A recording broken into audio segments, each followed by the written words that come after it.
सरी देखी, माता देवसरी को, गंगा जी को देख करके मेरे प्रभु उतरे हैं और भगवान ने दंडवत प्रणाम किया है। करहूं दंडवत हरस विशेष, दंडवत प्रणाम किया है मां गंगा जी को। अब भगवान राम को उस पार जाना है, देख रहे हैं कोई नाव वाला मिले, उस पार जाएं।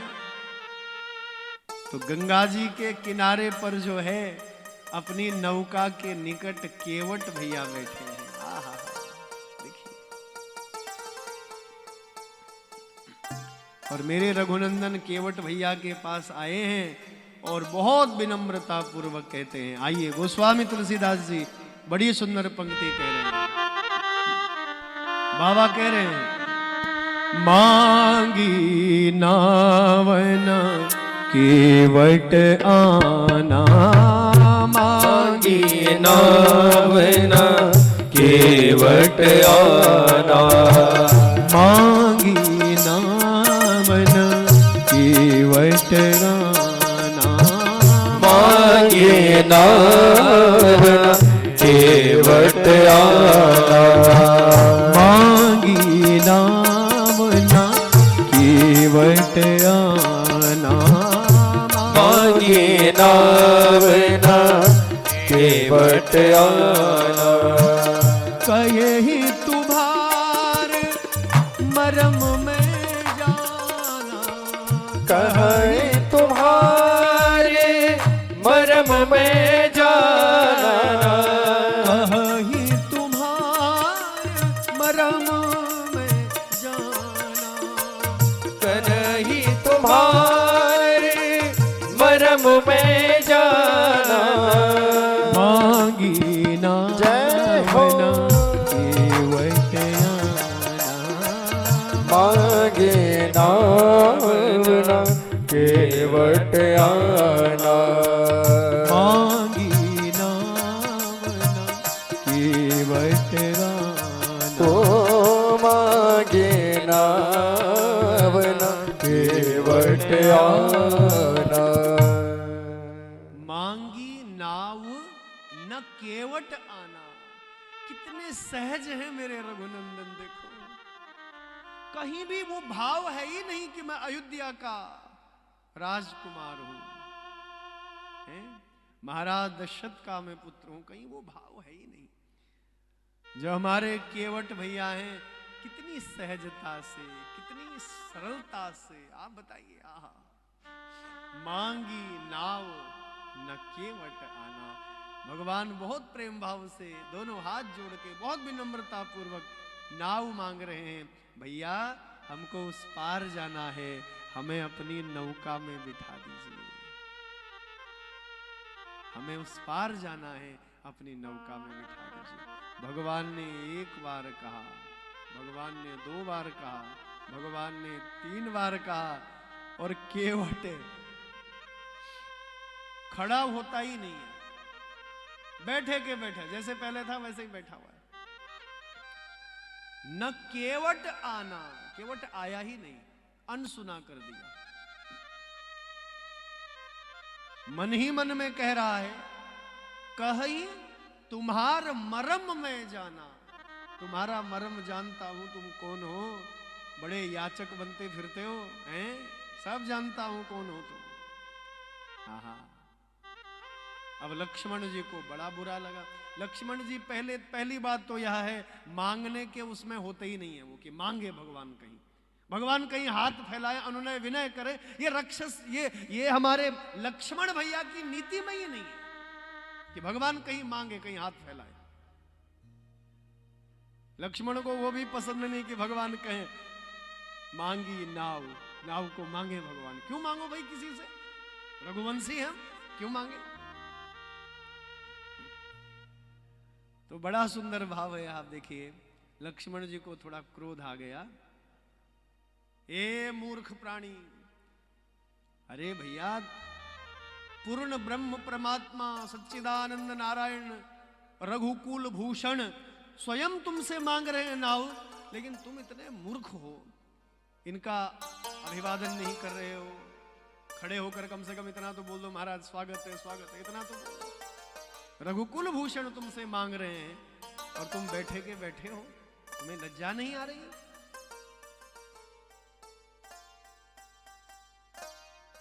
स्वयं भगवान शिव भी आज्ञा मानते हैं, राम जी की आज्ञा भगवान शिव भी मानते हैं, तो तुम्हें भी आज्ञा माननी चाहिए।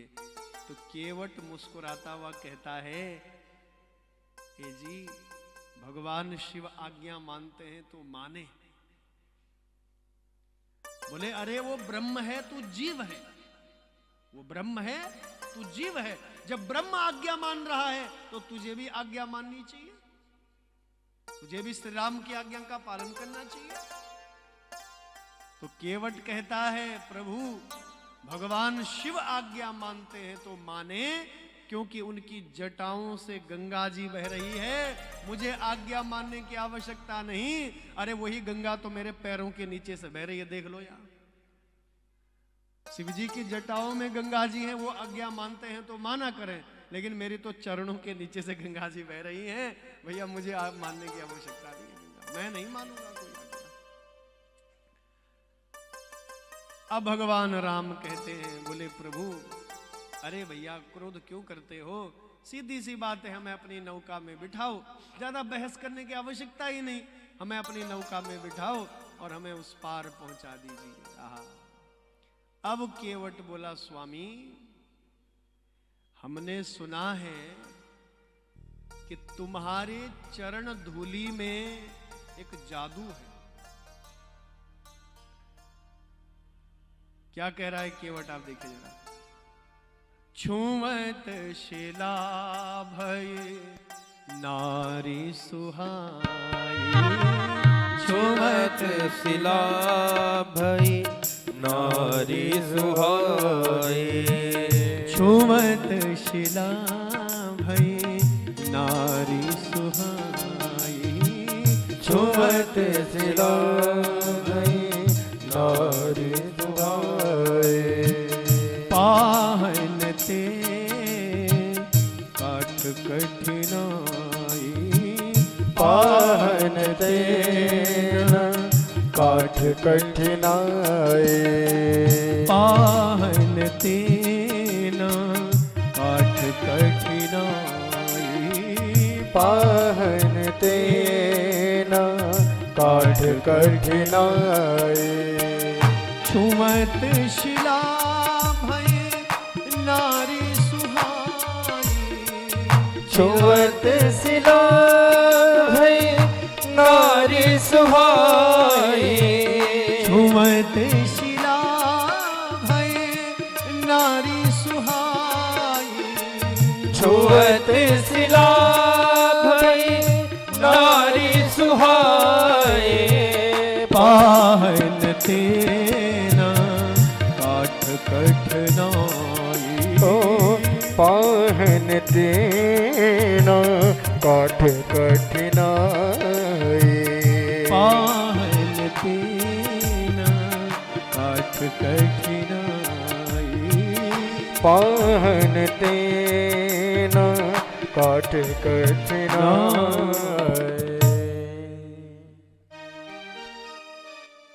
छुमत शिला भई नारी सुहाई। प्रभु मैंने सुना है कि एक बार कहीं गुरु विश्वामित्र जी के साथ जा रहे थे और एक शिला को तुम्हारी चरण धूलि लग गई और उस शिला से एक नारी प्रकट हो गई। अब प्रभु जी जब शिला से नारी प्रकट हो सकती है तो पत्थर से तो लकड़ी जरा कोमल होती है, कहीं तुम्हारी चरण धूलि मेरी लकड़ी को लग गई, नौका को लग गई और यहां से भी कोई नारी पैदा हो गई, तो पहली बात तो यह है कि मेरी आजीविका बिल्कुल समाप्त हो जाएगी। जो रोटी कमाने का जो जरिया है वो समाप्त हो जाएगा, जो साधन है रोटी कमाने का वो समाप्त हो जाएगा। और दूसरा क्या होगा कि मेरे घर में एक और सदस्य बढ़ जाएगा, क्या खिलाऊंगा उसको, कहां रखूंगा उसको। इसलिए प्रभु क्षमा करो, ये मुसीबत में मोल नहीं लेना चाहता। आपको अपनी नौका में बिठा करके ये मुसीबत में मोल नहीं ले सकता।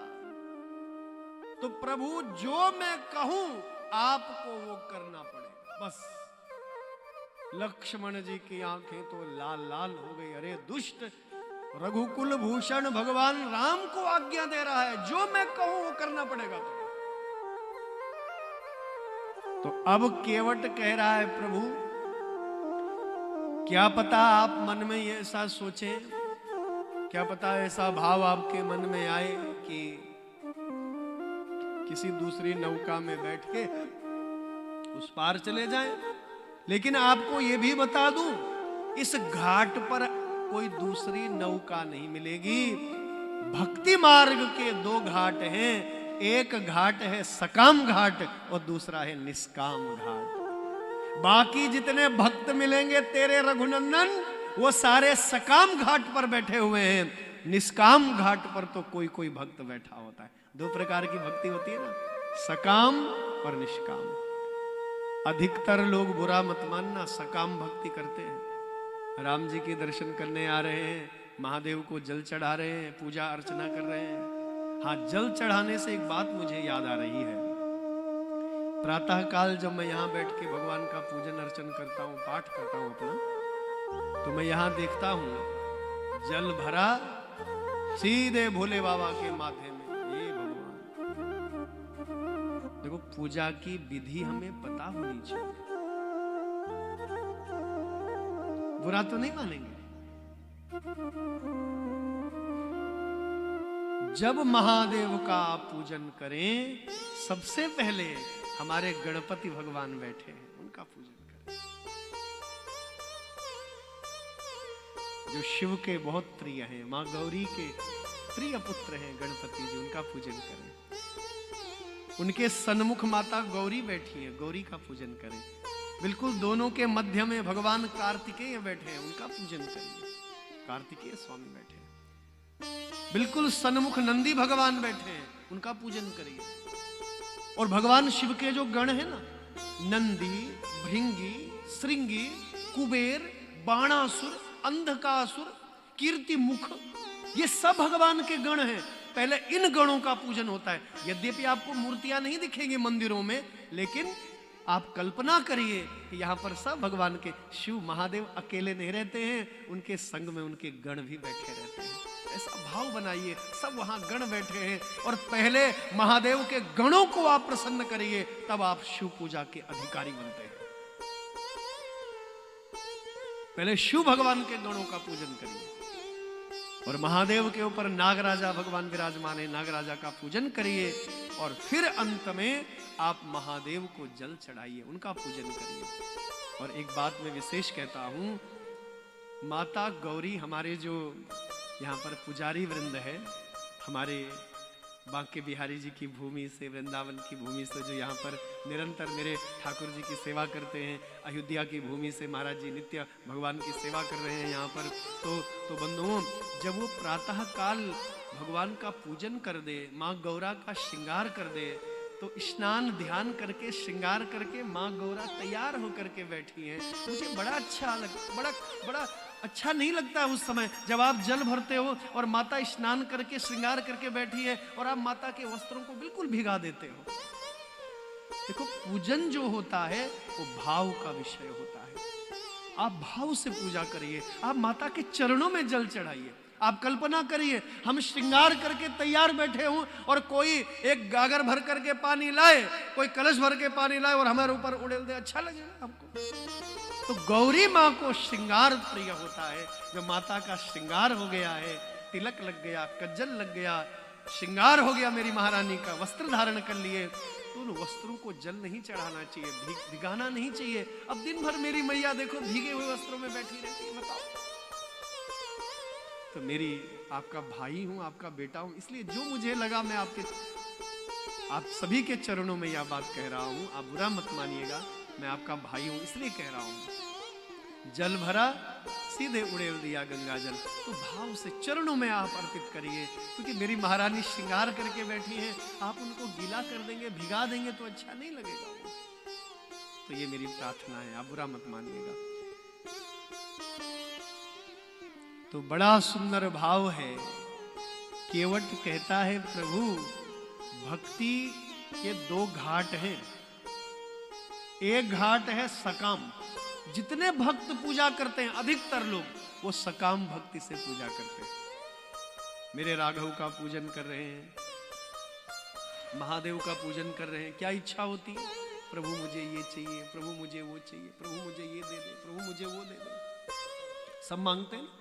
तो हमारी और तुम्हारी जो भक्ति होती है वो सकाम भक्ति होती है। हमें कुछ चाहिए, जैसे नदी के दो घाट होते हैं ना जी, नदी के दो घाट, माना यमुना जी है हमारी मैया यमुना, तो यमुना जी के दो घाट है।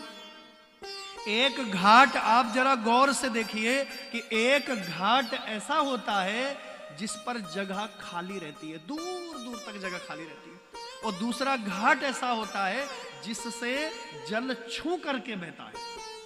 तो जहां से पानी छू करके बह रहा है, कोई जगह खाली नहीं है, तो उसको कहते हैं निष्काम घाट।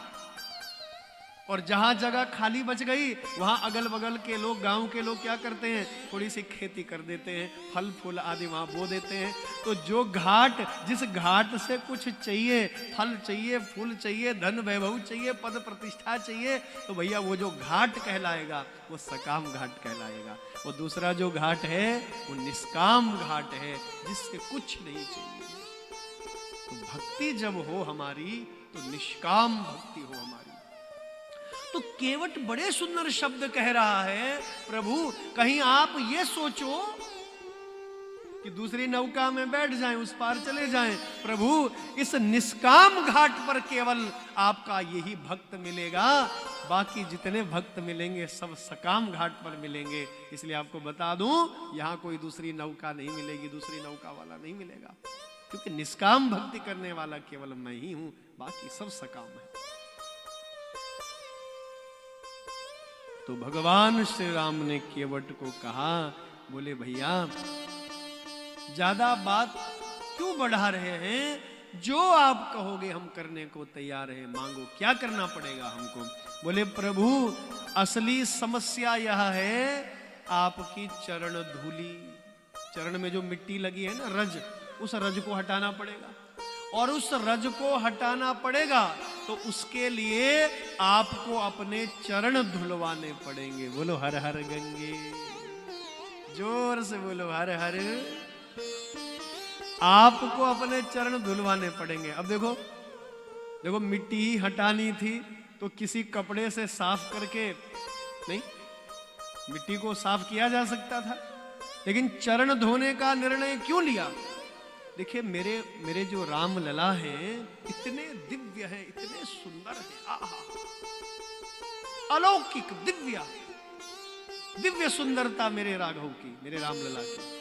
तो केवट ने जब मेरे राम लला को देखा, जब किसी बहुत सुंदर व्यक्ति को हम देखते हैं, बहुत गुणवान व्यक्ति को देखते हैं, तो हमारी इच्छा होती है हम इससे वार्तालाप करें, होती ना, कोई बहुत दिव्य है, बहुत सुंदर है, हमारा मन होता है हम चर्चा करें, कुछ किसी विषय पर बातचीत हो, इनकी अमृतमय वाणी सुने। तो केवट की भी वही इच्छा हुई कि हम प्रारंभ में मैं प्रभु से बात करूं। तो भगवान ने केवट की इच्छा को पूरी कर दिया। वहां आकर के भगवान ने स्वयं ही बात प्रारंभ कर दी, भैया हमें नाव में बिठा दो, बात प्रारंभ हो गई। अब जैसे बात कर दी भगवान से, अब इच्छा हुई कि मैं भगवान का स्पर्श करूं। जरा समझिए प्रसंग को, मैं मेरे ठाकुर का स्पर्श करूं। और केवट जानता है एक बार मैंने स्पर्श किया तो दोबारा स्पर्श करने की इच्छा होगी, तीसरी बार स्पर्श करने की इच्छा होगी। अब किसी रूपवान व्यक्ति को बार बार स्पर्श करो तो टोक सकता है, भैया क्यों बार बार स्पर्श कर रहे हो, तो वो मना कर सकता है। तो इसलिए केवट के मन में यह भाव आया ताकि मैं भगवान के चरण धोने के बहाने से भगवान के चरणों का स्पर्श करता रहूं। ठाकुर जी कहेंगे बस बस हो गया भैया, नहीं नहीं नहीं प्रभु थोड़ी सी और मिट्टी लगी है, और धूल लगी है, अभी और साफ करने दो ठीक से। देखो, ताकि बार बार मेरे राघव के चरणों का स्पर्श बना रहे, ऐसा भाव है केवट का। क्या अद्भुत भाव है, देखिए आप। तो केवट को जब भगवान ने पूछा कहो हमें क्या करना पड़ेगा, बोले प्रभु असली समस्या आपके चरणों की धूल है, और आपको अपने चरण धुलवाने पड़ेंगे। जैसे भगवान ने सुना चरण धुलवाने पड़ेंगे। आइए, केवट बड़ी सुंदर पंक्तियां कह रहा है। गोस्वामी तुलसीदास जी कह रहे हैं अयोध्या का जन्म।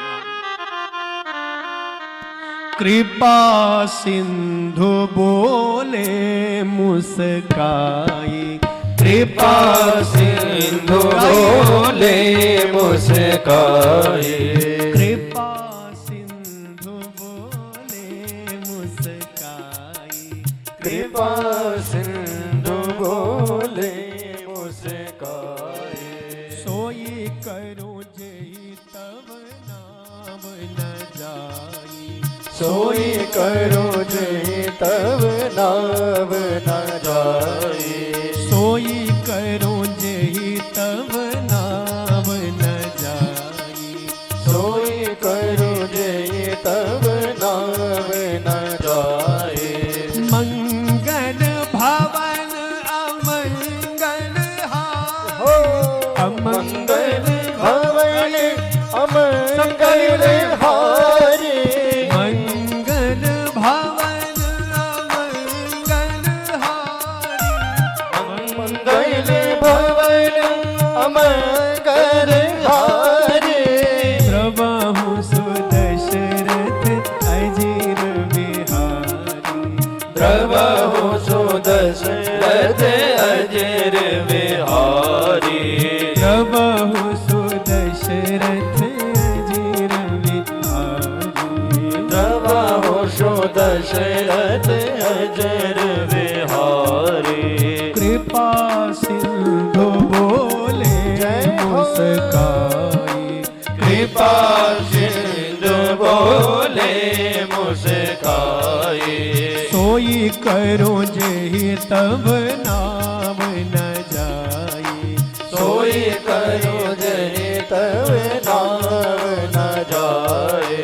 कृपा सिंधु बोले मुस्काई, कृपा सिंधु बोले मुस्काए, कृपा सिंधु बोले मुस्काई, कृपा सिंधु बोले मुस्काए। सोई करो जे तब नाम न जाई, सोई करो जय तब नाव न जाए, सोई करो जे तब नाम न जाई, सोई करो जय तब नाम नाव न जाए। कृपा सिंधु बोले मुस्काई। और कहते हैं कि भगवान इतनी जोर से हंसे, इतनी जोर से हंसे, प्रथम बार इतनी जोर से भगवान हंसे। आहा, गंगा के तट पर इतनी जोर से हंसे। माता जानकी ने भगवान को इस प्रकार कभी हंसते हुए नहीं देखा। इतनी जोर से भगवान हंसे। जानकी मैया यह देख करके बड़ी स्तब्ध रह गई, लक्ष्मण जी बड़े स्तब्ध रह गए। आखिर भगवान क्यों हंसे हैं, इसके विषय में चर्चा हो रही है, जरा समझिए। जानकी जी को देख करके हंसे हैं, लक्ष्मण जी को देख करके हंसे हैं। इसका अर्थ यह है कि जानकी से संबंधित कोई बात है। माता सीता को देखकर भगवान हंसे, इतनी तेजी से हंसे, क्या बता। तो क्यों हंसे हैं? मन ही मन में भगवान राम सीता जी को कह रहे हैं, जानकी जी, जब हमारा तुम्हारा जब विवाह हुआ था, तुम्हारे पिताजी हमारा चरण धोना चाहते थे। सुन लीजिए, वर जो नारायण होते हैं उनके चरण धोए जाते हैं ना, जो ससुर जी हैं, क्योंकि वो नारायण स्वरूप है उनके। हमारे विवाह पद्धति जो है नारायण स्वरूप मानते हैं उनको, वर को, तो चरण धोए जाते हैं। तो जब विवाह के समय पर तुम्हारे पिताश्री महाराज जनक हमारे चरण धोना चाहते थे, तो हमने चरण नहीं धोने दिए थे, केवल दाहिने पैर का अंगूठा धोने दिया था। सुन लीजिए, अपने दाहिने पैर का अंगूठा ही धोने दिया था। जानकी जी, हमारा तुम्हारा जब विवाह हुआ उस समय तो केवल अंगूठा ही धोने दिया था, लेकिन आज तुम्हारे सामने ये केवट मेरे दोनों चरणों को धो देगा, लेकिन तुम कुछ नहीं कर सकती, तुम कुछ नहीं बोल सकती, कोई भी कुछ नहीं बोल सकता। आज मेरे ये दोनों चरणों को धो देगा। इसलिए भगवान हंसे। और बंधुओं, हमारे परम पूज्य दादाजी कहते हैं, नहीं नहीं नहीं, ऐसा नहीं होगा। मुझे लगता है कि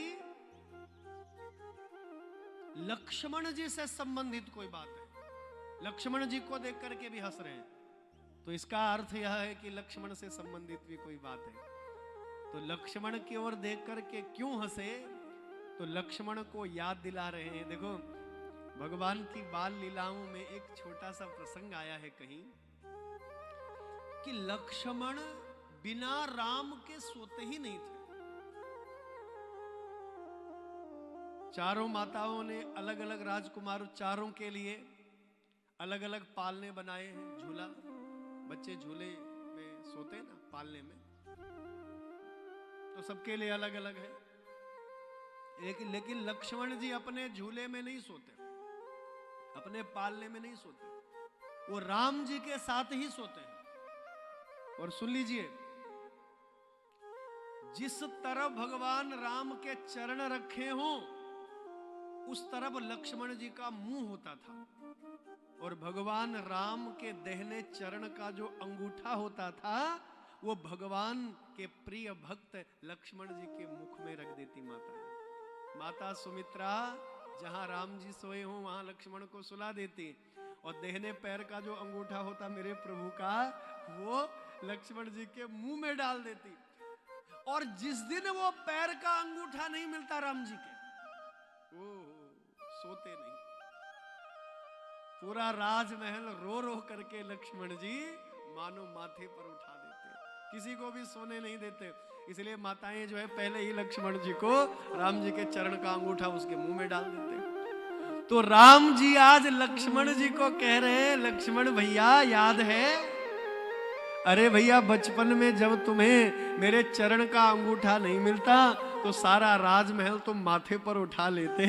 अरे भैया, आज तुम्हारे सामने मेरे दोनों पैर ये केवट धो देगा, तुम भी इसका कुछ नहीं बिगाड़ सकते हो, तुम इसको रोक नहीं सकते। इसलिए भगवान लक्ष्मण को देख करके और जानकी जी को देख करके हंसे। और कहीं ऐसा प्रसंग है कि दोनों को देख करके हंसे हैं। इसका अर्थ यह है कि दोनों से संबंधित कोई एक ही बात है, दोनों से संबंधित एक ही बात है। तो कौन सी बात है उसका वर्णन देखिए आप बंधुओं।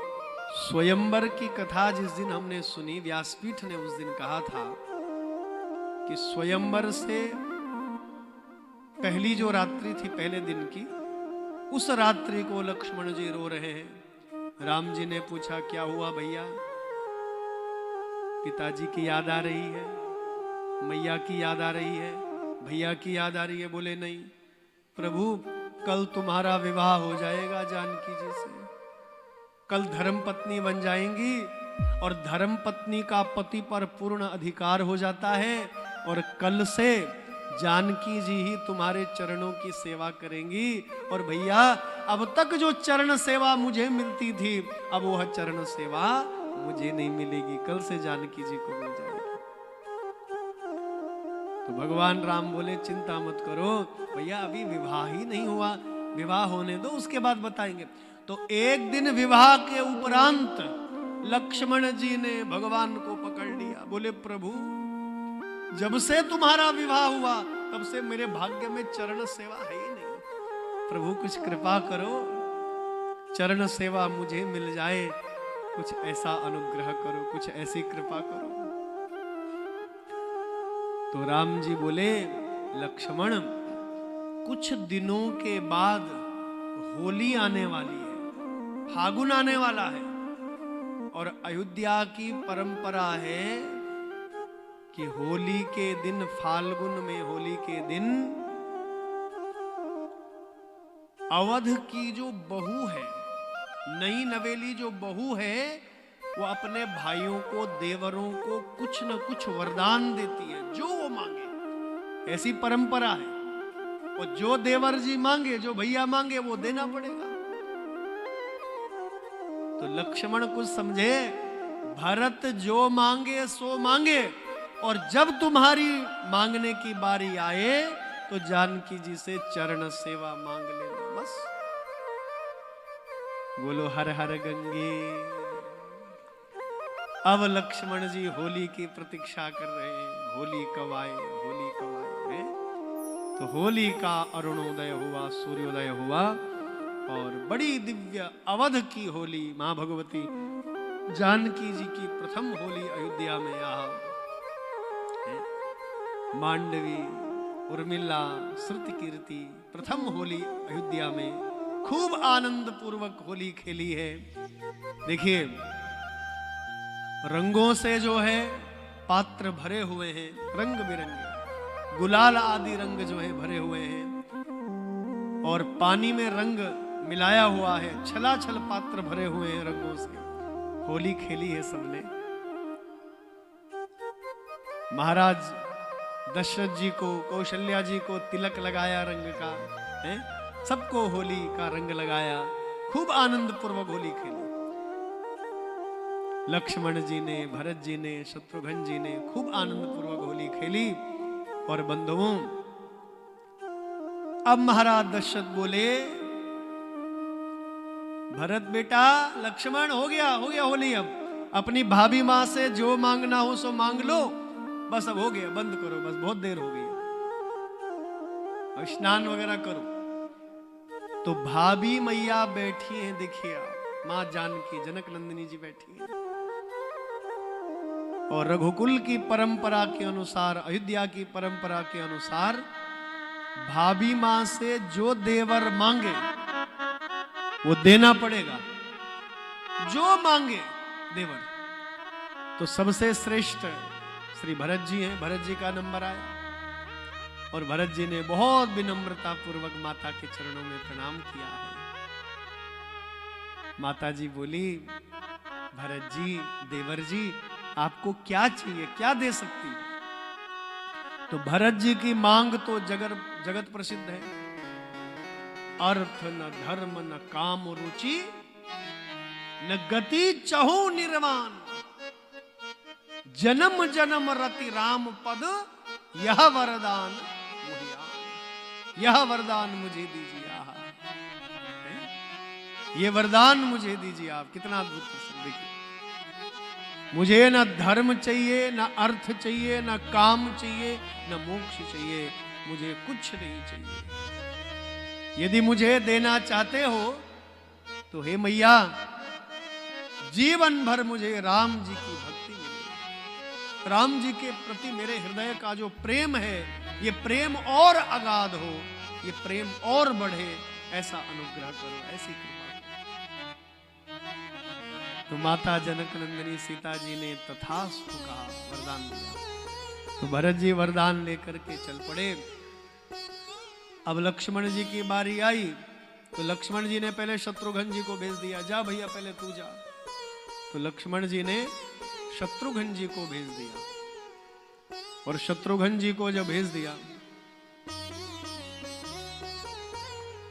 शत्रुघ्न जी को भेज दिया मांगने के लिए, और शत्रुघ्न जैसे ही मां के चरणों में गया, सबसे पहले प्रणाम किया, हे मां भगवती, प्रणाम तेरे चरणों में। माता जानकी बोली, भैया क्या दूं आपको, मांगो, क्या चाहिए आपको? तो शत्रुघ्न जी ने मांगा, मैया ये जी मुझे देना चाहती हो तो भरत भैया का सानिध्य मिले, भरत भैया का सानिध्य मिले, उनका प्रेम मेरे जीवन में निरंतर बना रहे, ऐसा अनुग्रह करो, ऐसी कृपा करो। और बंधुओं, इधर लक्ष्मण जी राम जी के पास गए हैं, बोले प्रभु आप भी चलो ना साथ में, हिम्मत नहीं हो रही है। एक पति परायण स्त्री से उसके पति की चरणों की सेवा मांगी जा रही है। कैसे मांगू मैं? प्रभु आप भी चलो ना, थोड़ी हिम्मत बढ़ेगी, आप भी चलो। तो राम जी बोले लक्ष्मण मांग ले भैया, मैं तुम्हारे साथ हूं, मैं यहीं से देख रहा हूं, मेरा आशीर्वाद है, जा मांग ले। तो लक्ष्मण जी को भेज दिया समझा बुझा करके। महाराज ने आवाज लगाई, लखन अरे क्या कर रहा है तू? इतनी देर से तेरी भाभी मां प्रतीक्षा कर रही है, जल्दी आ, जो मांगना हो सो मांग ले। अब लक्ष्मण जी सामने से आ रहे हैं, बड़ा संकोच है, कैसे मांगू मैं? जनक नंदिनी माता सीता जी से उसके पति रघुकुल भूषण भगवान राम के चरणों की सेवा मांगी जा रही है। तो जैसे ही लक्ष्मण जी आए, सबसे पहले चरणों में प्रणाम किया, माता के चरणों में प्रणाम। लखन भैया क्या दूं आपको, मांगो क्या चाहिए? अब मांगने से पहले एक बार राम जी की ओर देखा, पीछे खड़े हैं राम जी। बोले भैया मांगू? राम जी ने इशारा किया, शुरू कर, मांग, मैं तेरे साथ हूं, मांग। संकोच त्याग और इशारा किया, मांग। अब लक्ष्मण जी ने मांगा, मैया यदि आप मुझे देना चाहती हो, यदि मुझे कुछ देना चाहती हो तो मैया आज से बड़े भैया राम जी की चरणों की सेवा आज से मेरी, और जैसे सुना चरणों की सेवा लक्ष्मण की, कैसे दे दूं मैं? महारानी कैसे अपने स्वामी के, मेरे राम जी के चरणों की सेवा कैसे दे दूं? माता को इतना शोक हुआ, कैसे दे दूं? मना भी नहीं कर सकती और दे भी नहीं सकती, क्योंकि रघुकुल की परंपरा है, जो मांगेंगे सो देना पड़ेगा। लेकिन न तो मैं दे पाऊं और न मना कर पाऊं, क्या करूं? तो माता जानकी जी को चक्कर आ गया और धड़ाम से भूमि पर गिर पड़ी। सारे डॉक्टर दौड़ने लगे, वैद्य दौड़ने लगे, रघुकुल के सब अयोध्या के डॉक्टर वैद्य दौड़े, क्या हुआ क्या हुआ, नब्ज नाड़ी देखने लगे। अब राम जी जो पीछे खड़े थे वो भी आ गए और पिताजी को बोले, महाराज को बोले, महाराज पिताजी मुझे लग रहा है कि लक्ष्मण ने कोई ऐसी चीज मांगी है जो जानकी जी देना नहीं चाहती है, इसीलिए बेचारी बेहोश हो गई है। अब सारे लोग लक्ष्मण पर गुस्सा कर रहे हैं, लक्ष्मण तूने आखिर मांगा क्या ऐसा, क्या मांग दिया तूने ऐसा, कौन सी वस्तु मांग दी तूने जो जानकी जी बेहोश होकर के गिर पड़ी, क्या मांगा है तूने ऐसा? अब सारे लोग जब लक्ष्मण को आंखें दिखाने लगे, क्या मांगा तूने? सब लोग जो है लक्ष्मण को देख करके सब आंखें दिखा रहे हैं, सब क्रोध करने लगे। अब लक्ष्मण जी राम जी को कहने लगे, भैया आप ही मुझे सिखाने वाले हो, आप ही बताने वाले हो बेटा ये कर, और अब आप ही सबसे शिकायत भी कर रहे हो मेरी। मेरी भाभी माँ की मूर्छा कैसे उतरेगी? यदि मुझे ऐसा पता होता कि मेरी माँ बेहोश हो जाएंगी, मूर्छित हो जाएगी, तो मैं कभी नहीं मांगता। भैया क्या करूं अब बताइए, मुझे बड़ा कष्ट हो रहा है, मुझे बड़ी आत्मग्लानि हो रही है कि मैंने क्यों ऐसी वस्तु मांगी होगी। तो राम जी ने लक्ष्मण जी के कान के पास आकर के कहा, लखन तेरी जानकी मैया को, तेरी भाभी को जो ये बेहोशी आई है, ये साधारण नहीं है, ये वैद्य और ये डॉक्टर ठीक करने वाले नहीं है, इनसे कोई उपचार नहीं हो सकता है। अरे भैया तेरी भाभी माँ को तो प्रेम रोग लगा है, ये तो भक्ति का रोग है, ये साधारण वैद्य और डॉक्टर इसको ठीक नहीं कर सकते हैं।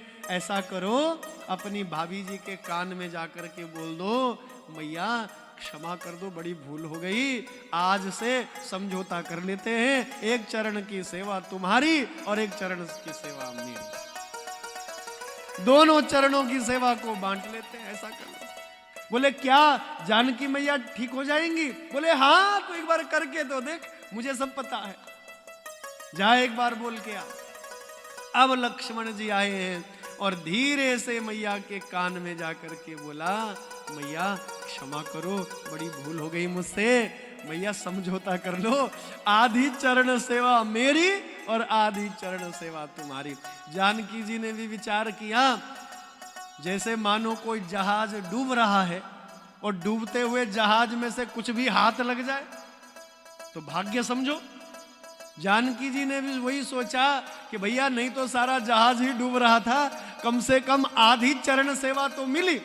तो तुरंत माता के नेत्र खुले और जैसे नेत्र खुले मैया के तुरंत आशीर्वाद दिया, आधी चरण सेवा तुम्हारी, आधी चरण सेवा हमारी।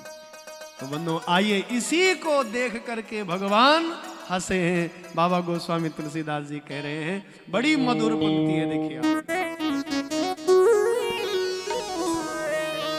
कृपा सिंधु बोले मुस्काई, कृपा सिंधु बोले मुस्काए, कृपा सिंधु बोले मुस्काई, कृपा सिंधु बोले मुस्काए। सोही करो जही तब नाव न जाई, सोई करते नाव न जाए, सोही करो जही तब नाव न जाई, सोई करते जब नाव न जाए। कृपा सिंधु बोले मुस्काई, कृपा सिंधु बोले मुस्काए, कृपा सिंधु बोले मुस्काई, कृपा सिंधु बोले मुस्काए।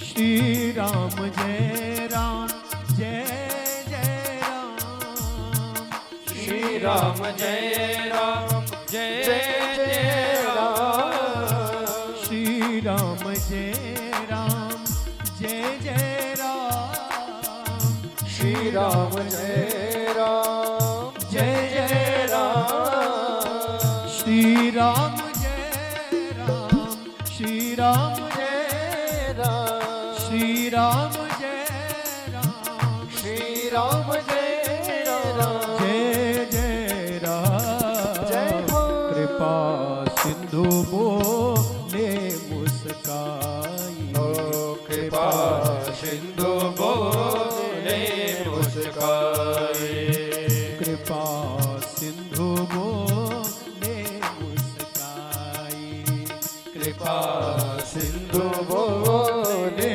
मुस्काए। कृपा सिंधु बोले मुस्काई।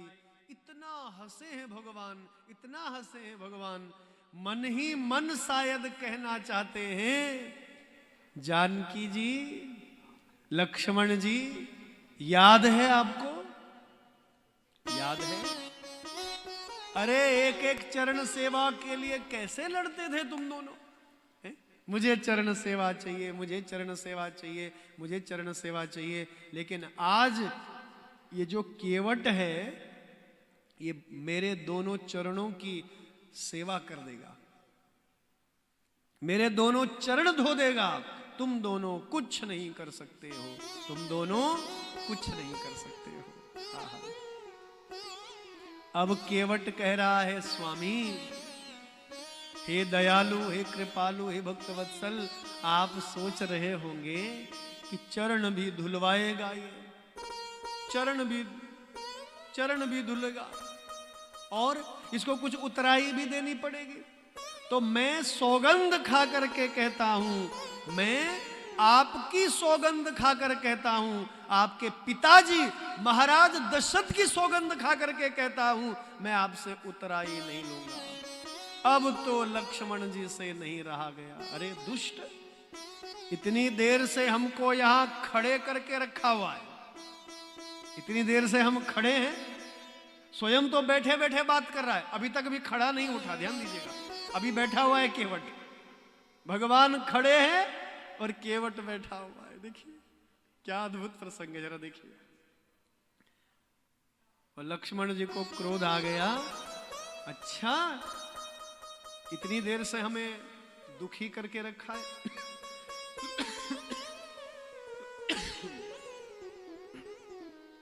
इतनी देर से दुखी करके रखा है, मेरे प्रभु को खड़ा करके रखा हुआ है, हम कुछ नहीं बोले, और अब तो मेरे पिताजी तक भी पहुंच गया, मेरे पिताजी की कसम खा रहा, अब तुझे क्षमा नहीं करूंगा।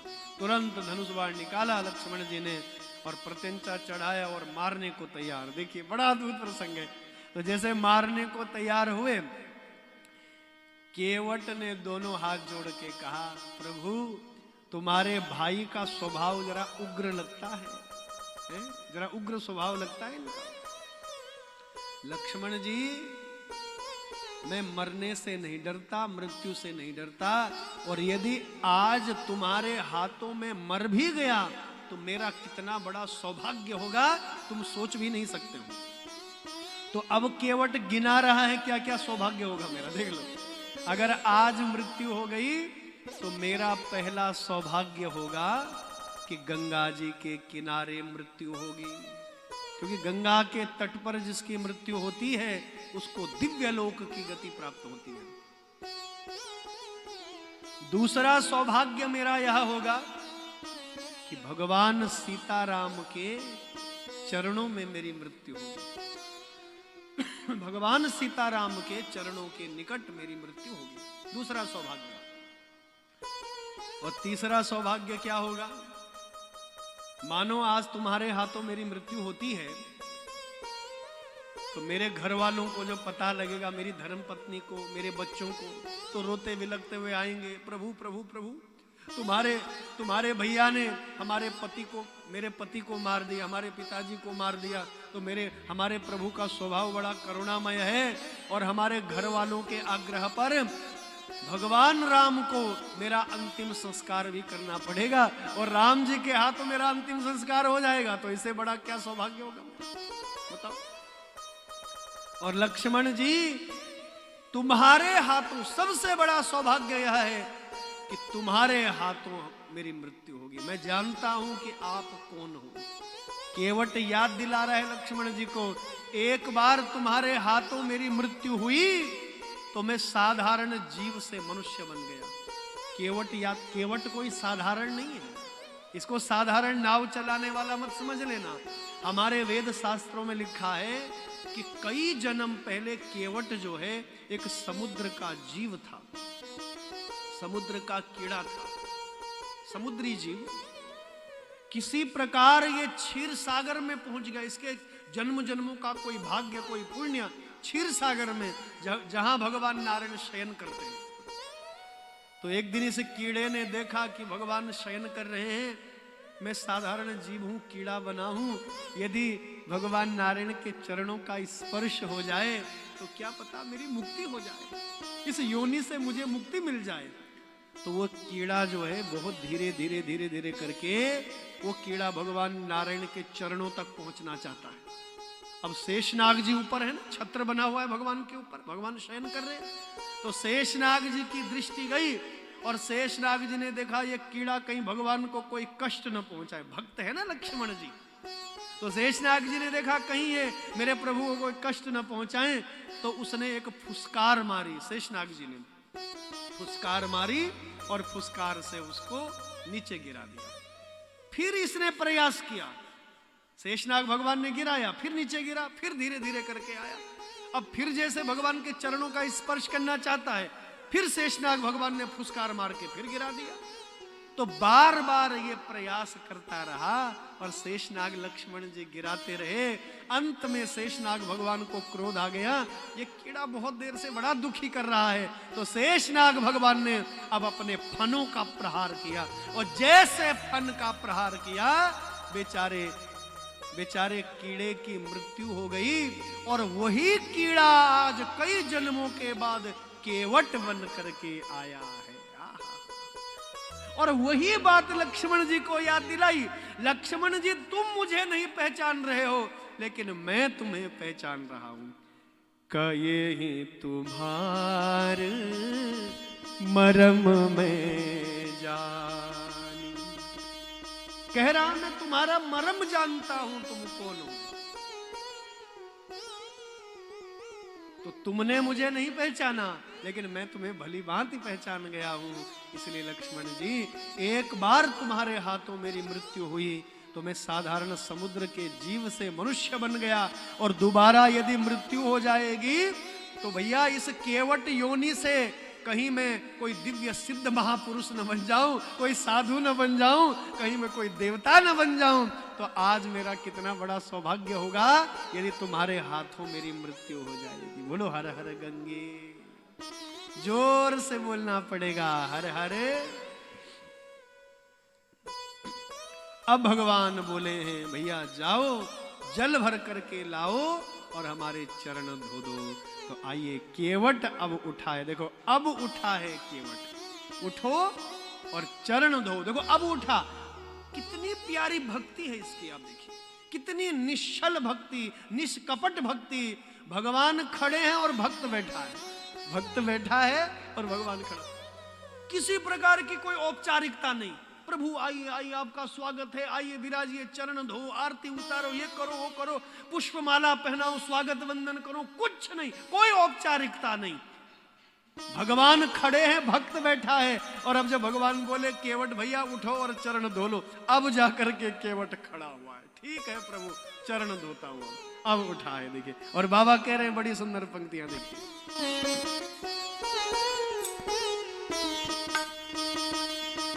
बेगी आनुजने पाय पखारू, बेगी आनुजने पाय पखारू, बेगी आनुजने पाय पखारू, बेगी आनुजने पाय पखारू। होत विलंब होत विलंब, होत विलंब, होत विलंब, उतारहि पारू, बेगी आनुजने पाया पखारू, बेगी आनुजने पाया पखारू, बेगी आनुजने पाया पखारू, बेगी अनुजले पाया पखारो। होत विलंब उतारहि पारू, होत विलंब उतारहि पारू, होत विलंब उतारहि पारू, होत विलंब उतारहि पारू, बेगी आनुजने पाया पखारू, बेगी आनुजने पाया पखारू, बेगी आनुजने पाया पखारू, बेगी आनुजने पाया पखारू, बेगी आनुजल पाय पखारू। अब जल्दी आओ और भैया चरण धो लो। ज्यादा विवाद की आवश्यकता नहीं, ज्यादा चर्चा की आवश्यकता नहीं, आप उठिए और चरण धोइए। बेगी आनुजल पाय पखारू, होत विलंब उतार ही पारू। विलंब हो रहा है, हमें उस पार उतारिए, चरण धो लीजिए। अब जैसे भगवान ने कहा चरण धो ले, तो केवट अब उठा और सीधे अपने घर की तरफ चल पड़ा। देखो, लक्ष्मण जी ने माथा पकड़ लिया, प्रभु ये कहां जा रहा है? आपने कहा पैर धो ले, और ये उधर कहां जा रहा है? ये कहां जा रहा है? तो भगवान ने पूछा, ठाकुर जी ने पूछा, केवट भैया कहां जा रहे हो? तो केवट बोला, प्रभु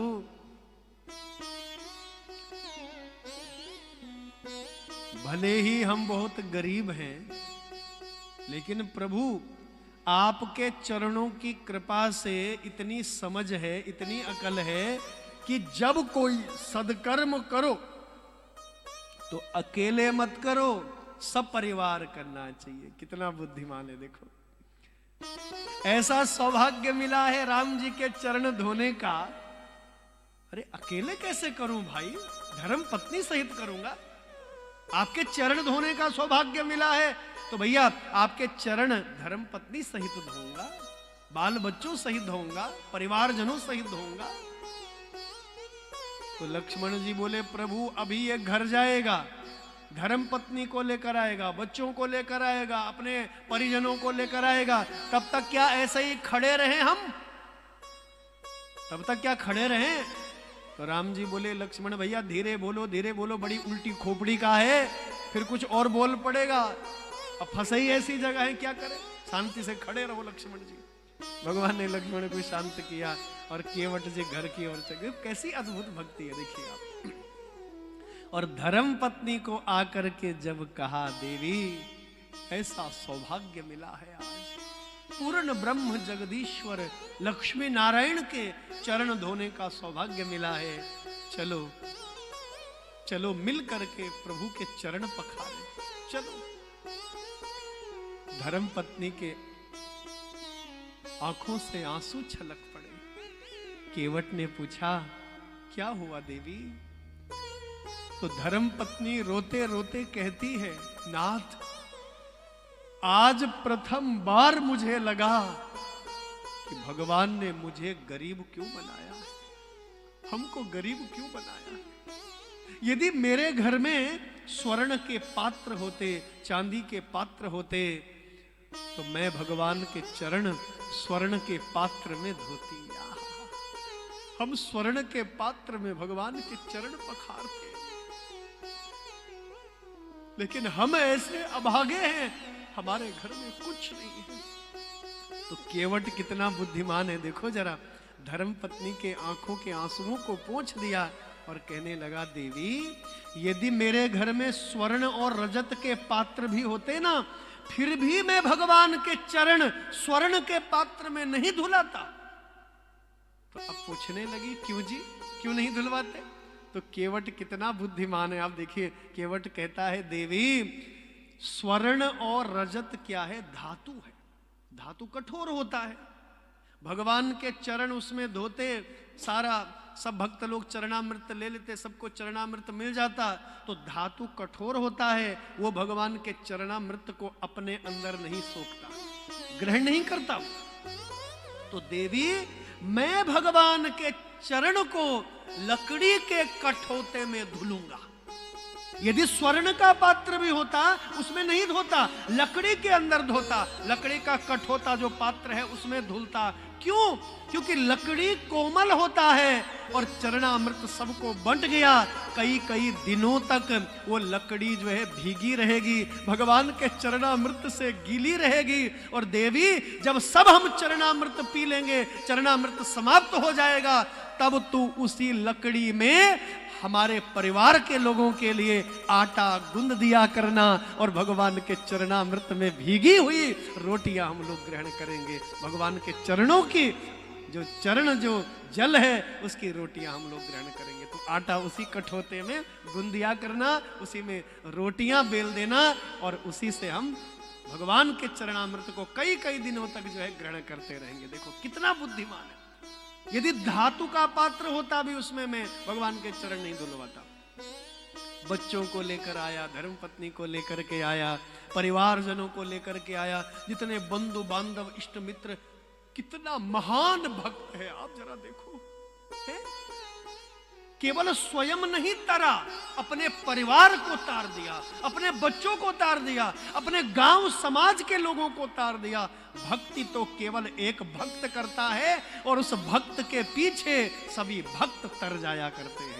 यह है सच्चे भक्त का लक्षण। आप महापुरुषों के द्वारा ये दिव्य भव्य मंदिर का निर्माण करवाया गया। देखिए आप, श्री राम सेवा समिति जो है हमारी, तन से, मन से, धन से निरंतर भगवान के राम जी के चरणों की सेवा में आप लोग लीन रहते हो। यदि ये मंदिर इतना सुंदर नहीं होता तो कैसे आप भक्ति करते, कैसे यहाँ भक्तों के चरण पड़ते, कैसे भक्त यहाँ बैठ करके भगवान की कथा सुनते। तो बंधुओं कहीं न कहीं उन महापुरुषों को इसका पुण्य मिल रहा है। आपकी जो सन्मार्ग की कमाई है, जो आपने तन से, मन से और धन से इस मंदिर के निर्माण के लिए जो आप लोगों ने सहयोग किया। मेरे सुनने में आया है कि लगभग जो है 2.25 करोड़ रुपए इस मंदिर की लागत है। इसको, इसके सौंदर्यकरण में, इसको सजाने में, मेरे प्रभु के दरबार को बनाने में इतना खर्चा आया है। और ये खर्चा कहां से आया?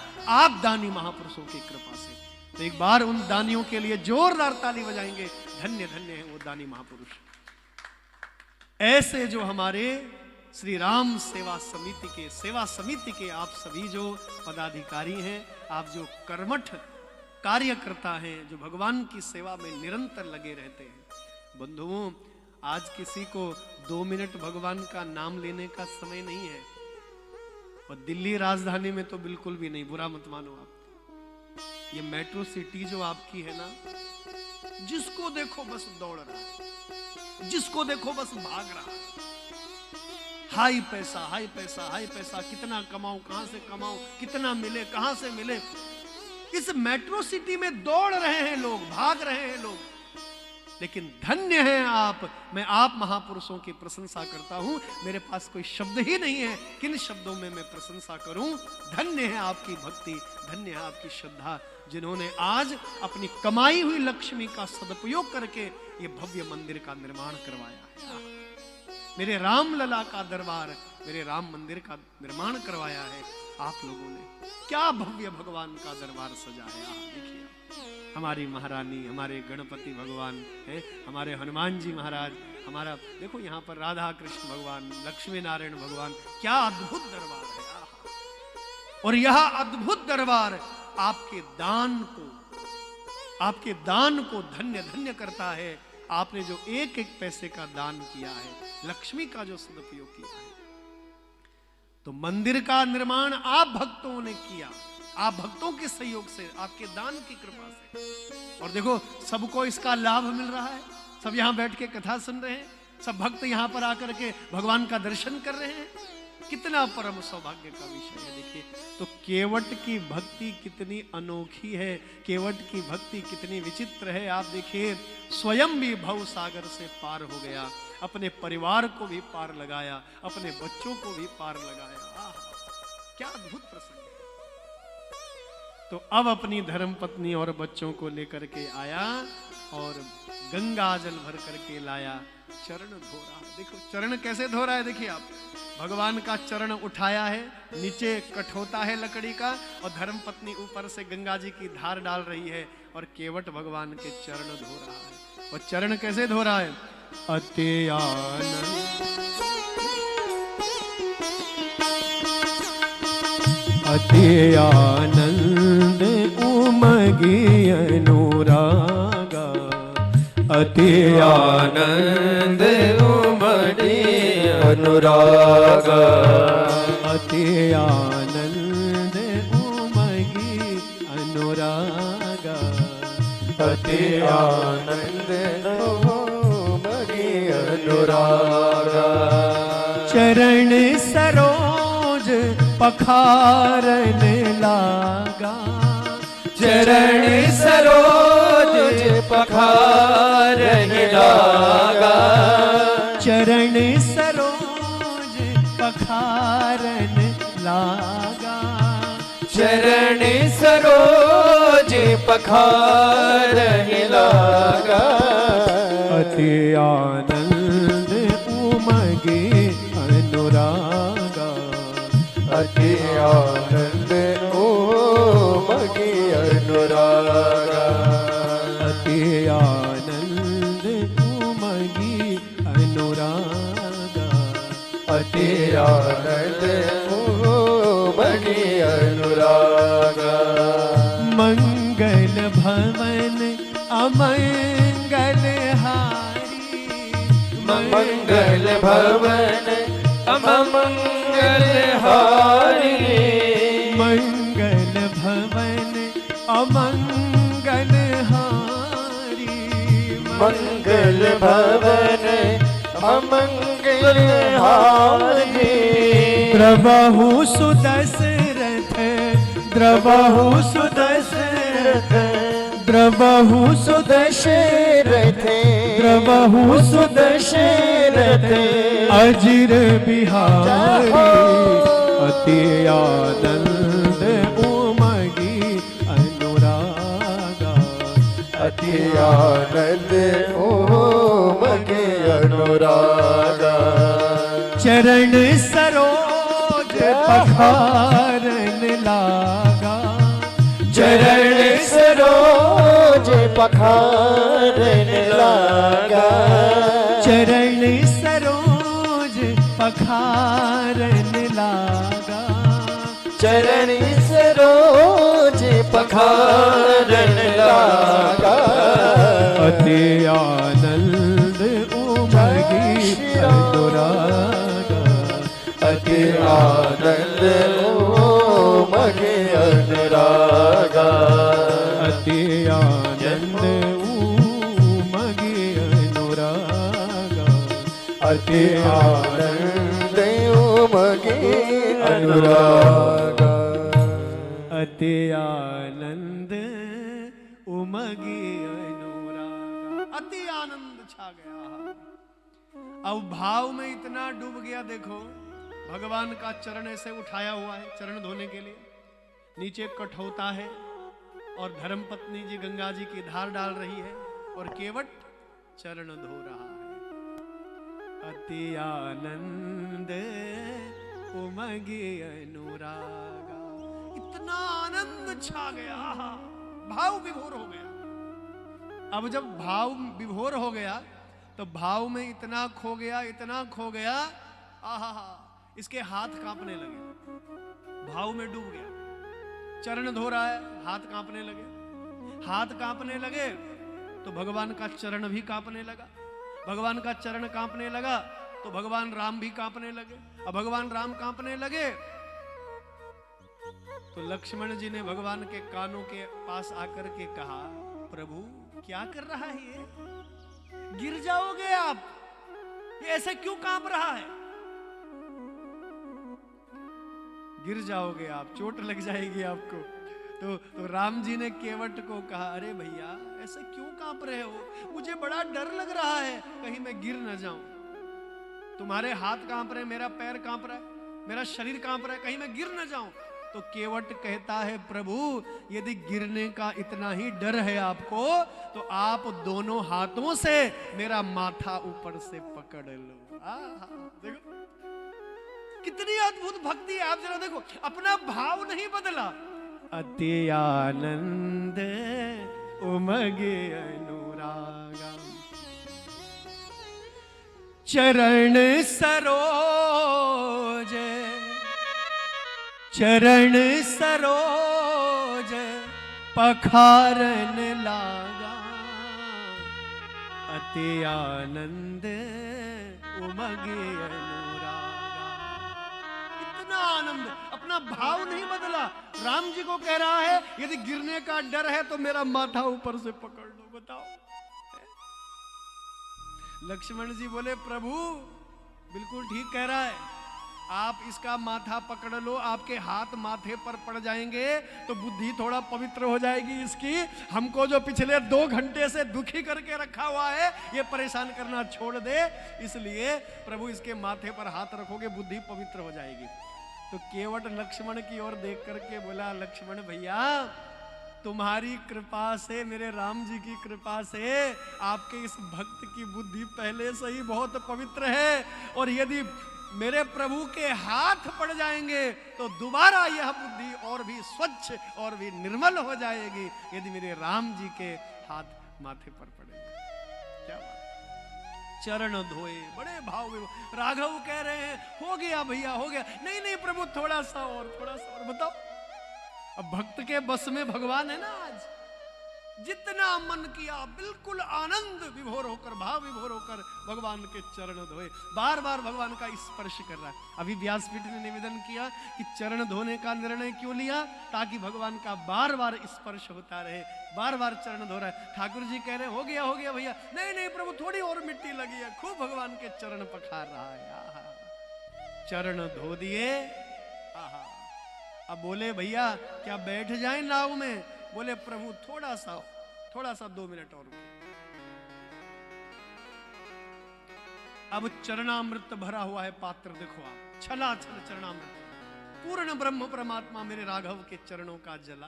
देखिए पूरे गांव के लोग लाइन बना करके खड़े हो गए, सब केवट भाई खड़े हो गए भगवान का चरणामृत पान करने के लिए। बताओ, जिस प्रभु की चरण धूलि के लिए देवता भी तरस जाते हैं।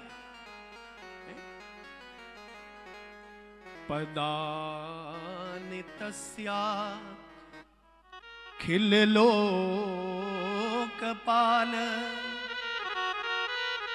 किरीट जुष्टा मलपाद रेणु।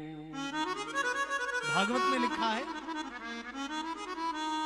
किरीट जुष्टा मलपाद रेणु पदानि तस्या खिल लोकपाल।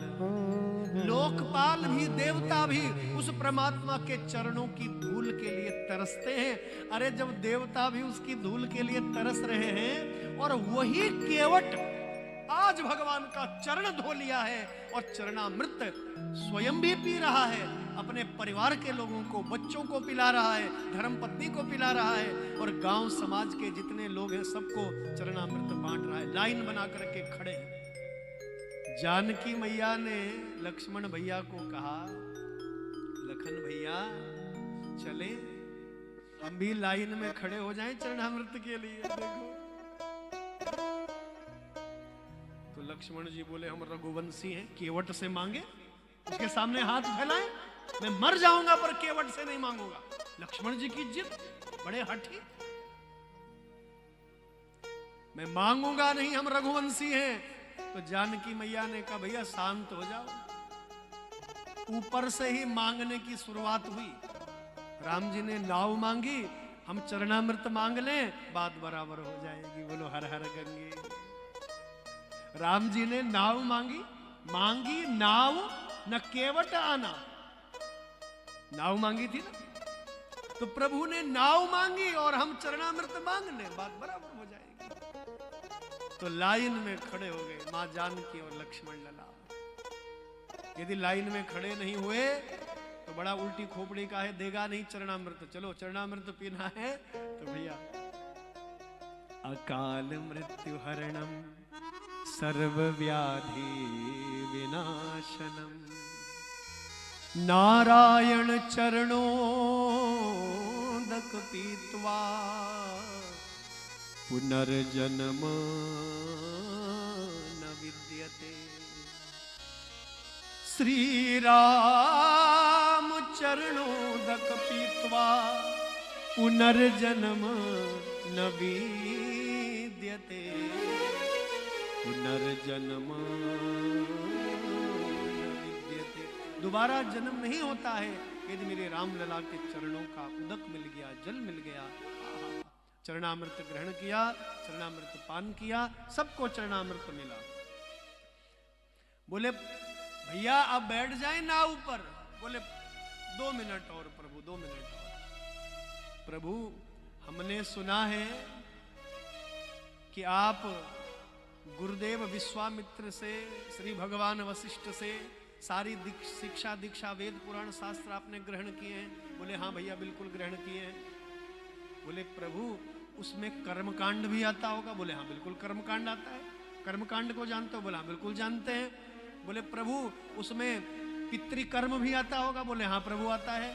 तो प्रभु आपके चरणों में प्रार्थना है, मेरे पितृ ऐसे ही मर गए यहाँ, आप मेरे पितरों का भी थोड़ा सा तर्पण कर दो। आपके हाथ से तर्पण हो जाएगा, मेरे पितरों को जल मिल जाएगा, गंगा जल, तो उनकी तृप्ति हो जाएगी, शांति हो जाएगी।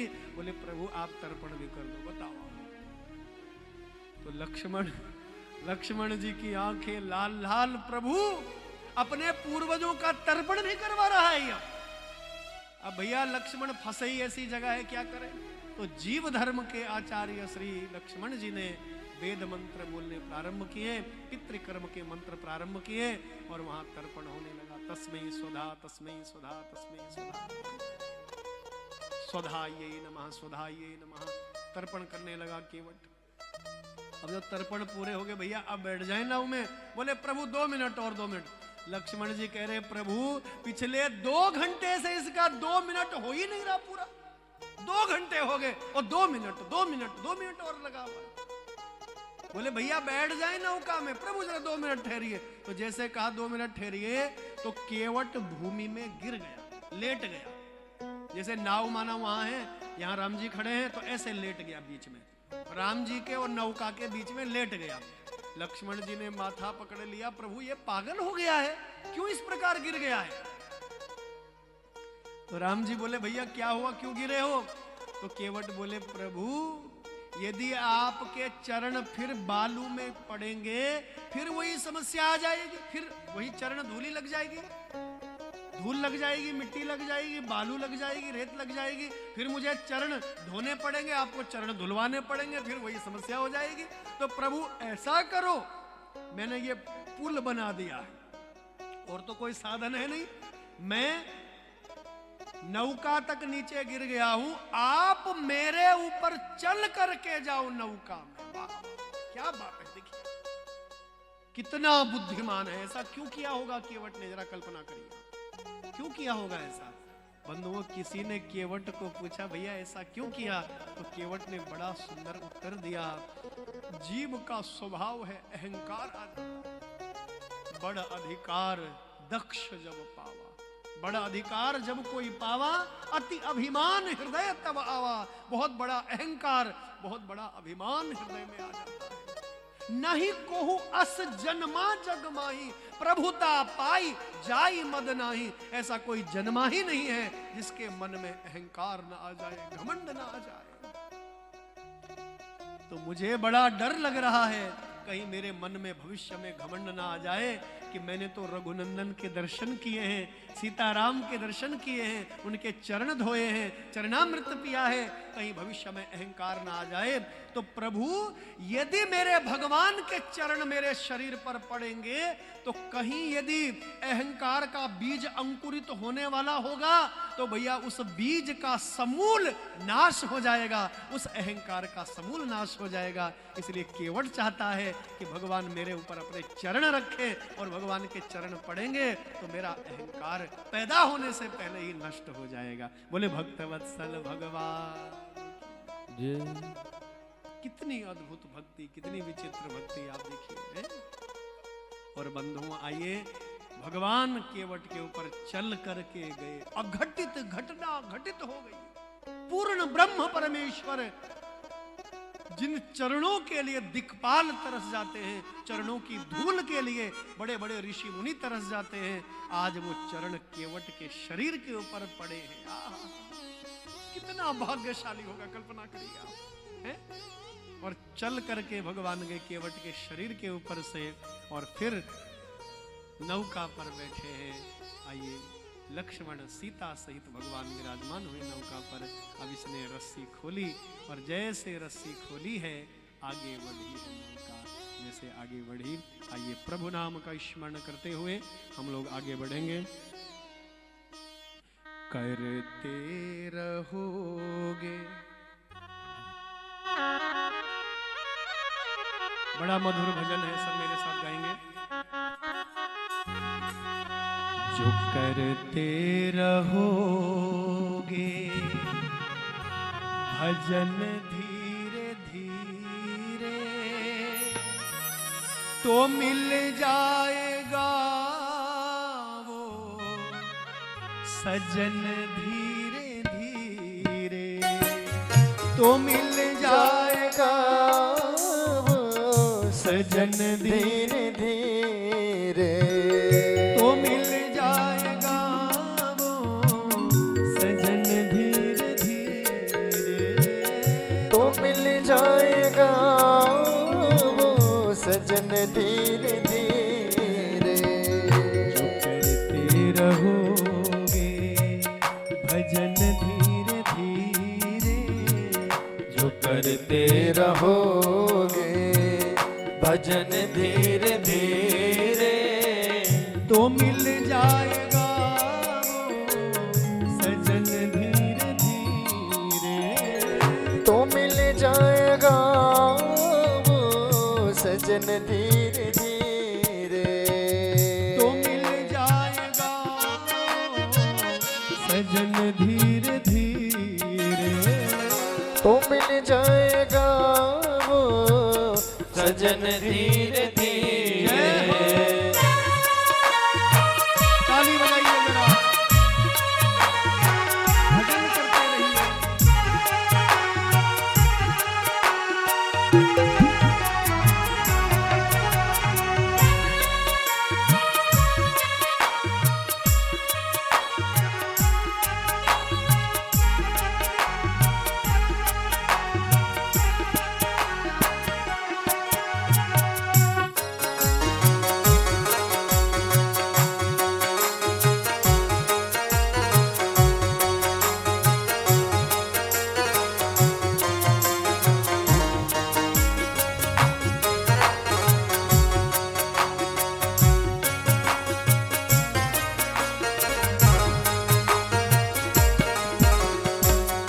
अगर उनसे मिलने की दिल में तमन्ना, अगर उनसे मिलने की दिल में तमन्ना, अगर उनसे मिलने की दिल में तमन्ना, अगर उनसे मिलने की दिल में तमन्ना, दिल में तमन्ना, दिल में तमन्ना, दिल में तमन्ना, दिल में तमन्ना, अगर उनसे मिलने की दिल में तमन्ना, दिल में तमन्ना, करो शुद्ध अल्ताह करण धीरे धीरे, ओ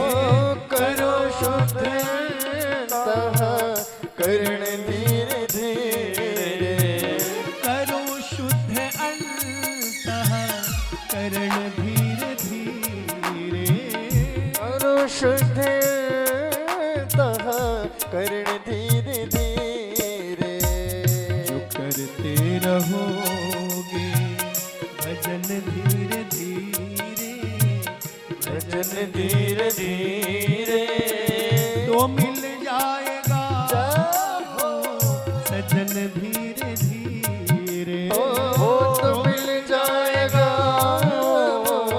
सजन धीरे धीरे।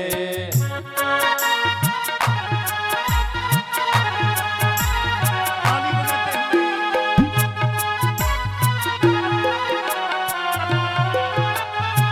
जय श्री राम।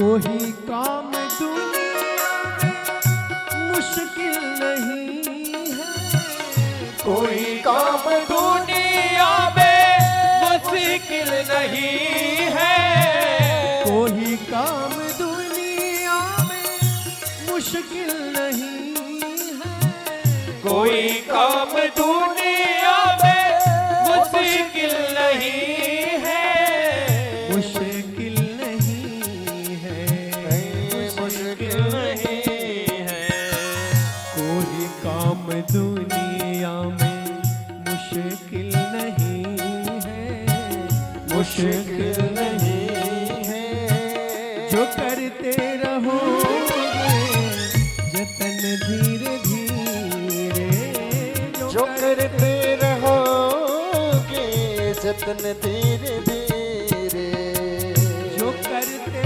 रहोगे जतन धीरे धीरे, जो करते रहोगे जतन धीरे धीरे, जो करते रहोगे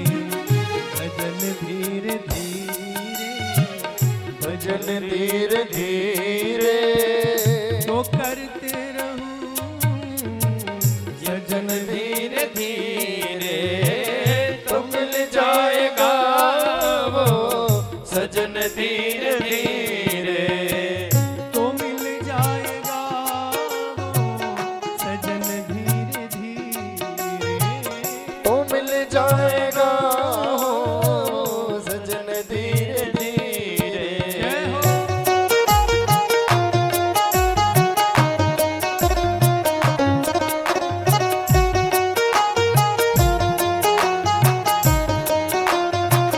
जय हो मेरे रामलला की।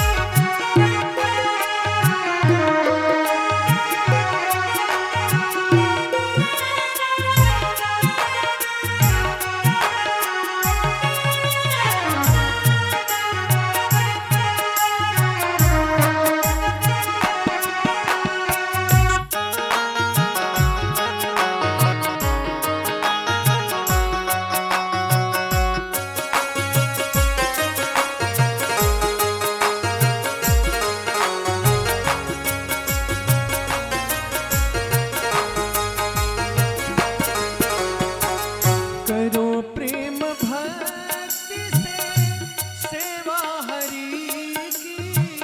करो प्रेम भक्ति से सेवा हरि की। करो प्रेम भक्ति से सेवा हरि की। करो प्रेम भक्ति से सेवा हरि की। सेवा हरि की। सेवा हरि की। करो प्रेम भक्ति से सेवा हरि की। सेवा हरि की। तो मिल जाएगा वो रतन धीरे धीरे। तो मिल जाएगा वो रतन धीरे धीरे। तो मिल जाएगा वो रतन धीरे धीरे। तो मिल जाएगा वो रतन धीरे धीरे। करते रहोगे भजन धीरे धीरे। भजन धीरे धीरे। तो मिल जाएगा वो सजन धीरे धीरे। तो मिल जाएगा वो सजन धीरे धीरे। तो मिल जाएगा वो रतन धीरे धीरे। तो मिल जाएगा वो ताली बजाते धीरे जाइए। धीरे। तो मिल जाएगा वो रतन धीरे धीरे। तो मिल जाएगा वो सजन धीरे धीरे। तो मिल जाएगा वो रतन धीरे धीरे। तो मिल जाएगा वो रतन धीरे धीरे।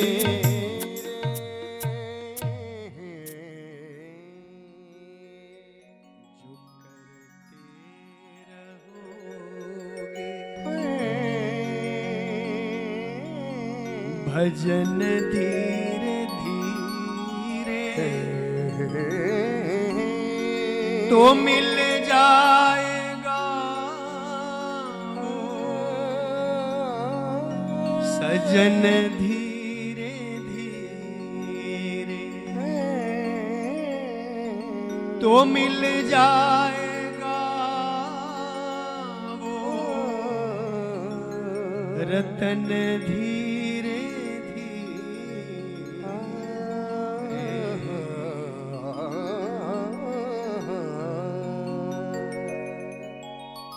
इसलिए जीवन का सार है भगवान का भजन करिए, रामलला का स्मरण करिए, एक न एक दिन उस प्रभु से प्रेम हो जाएगा।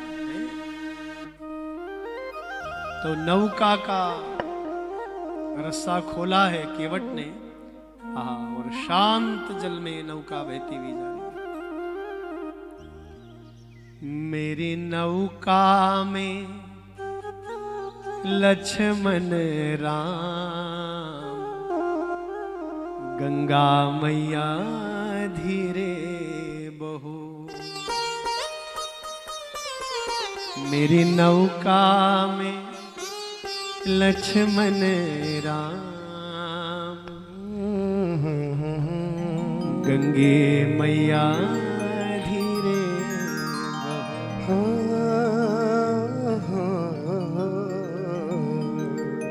धीरे बहो माँ धीरे बहो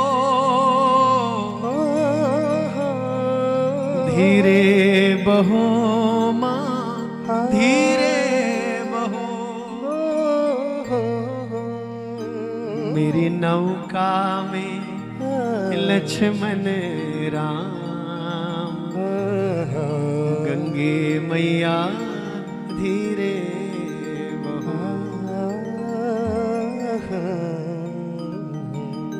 नौका को केवट आगे बढ़ा रहा है। जैसे नौका आगे बढ़ी दूसरे घाट पर पहुंची, केवट ने दोबारा से इधर नौका घुमा दी। हे भगवान,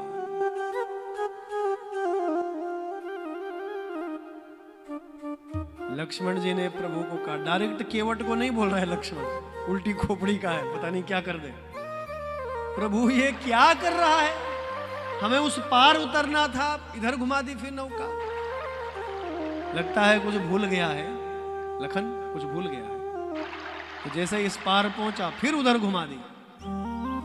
अब कुछ भूला तो था नहीं, 2-4 चक्कर घुमा दिए।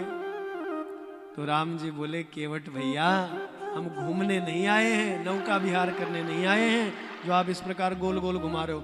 भैया मुझे बड़ा डर लग रहा है, कहीं चक्कर ना आ जाए। तो केवट बोला, अच्छा 2-4 चक्कर में ही थक गए? अरे हमको देखो 84 लाख योनियों के चक्कर काट रहे हैं और अब तक भी नहीं थके। क्या तुमने हम पर दया की? तुमने 84 लाख चक्कर घुमाए, हम पर जब तुमने दया नहीं की तो महाराज हम काहे को तुम पर दया करें?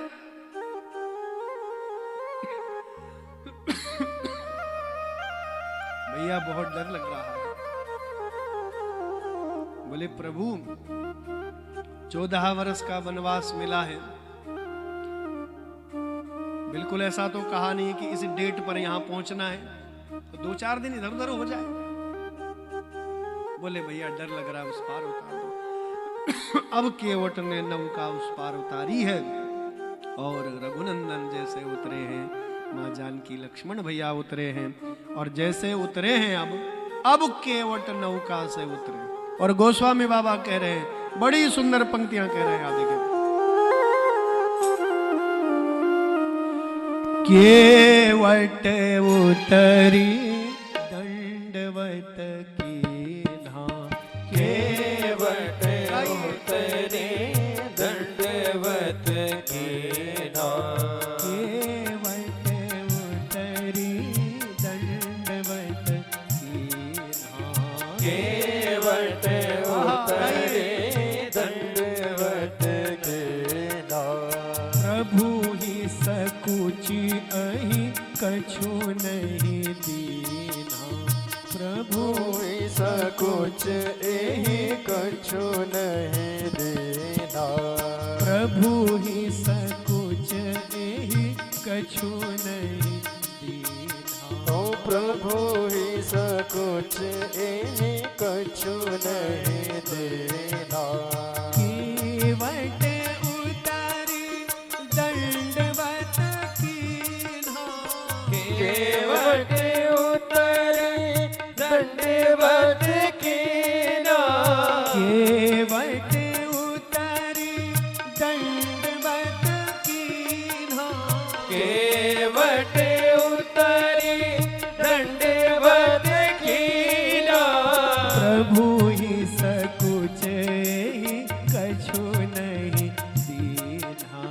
प्रभु ही सकुच एहि कछु नहीं दीना। प्रभु ही सकुच एहि कछु नहीं दीन्हा। प्रभु ही सकुच नहीं कछु नहीं दीना। केवट उतरी दंडवत कीन्हा। अब केवट जब उतरा है, अब दंडवत किया। कितना विचित्र आदमी है देखो। भगवान जब आए तो स्वागत के लिए भी खड़ा नहीं हुआ, प्रभु आइए आइए इतना बोल देता, कुछ नहीं, बैठा रहा। और अब भगवान जा रहे हैं, अब दंडवत करना। देखो कितनी अद्भुत भक्ति है। दंडवत करने का अर्थ केवट समझता है। दंडवत करना किसे कहते हैं? जिसको हम प्रणाम कर रहे हैं, दंडवत प्रणाम करना बहुत बड़ी बात होती है। केवट उतरी दंडवत कीना, दंडवत प्रणाम कर रहा है। जैसे डंडा पड़ा रहता है ना, बिल्कुल सीधा दंडवत। तो दंडवत प्रणाम जिसको कर रहे हैं, ये प्रणाम जिसको कर रहे हैं, प्रणाम का अर्थ होता है हमने उसकी अधीनता स्वीकार कर। ये प्रणाम करने का अर्थ तो ये होता है।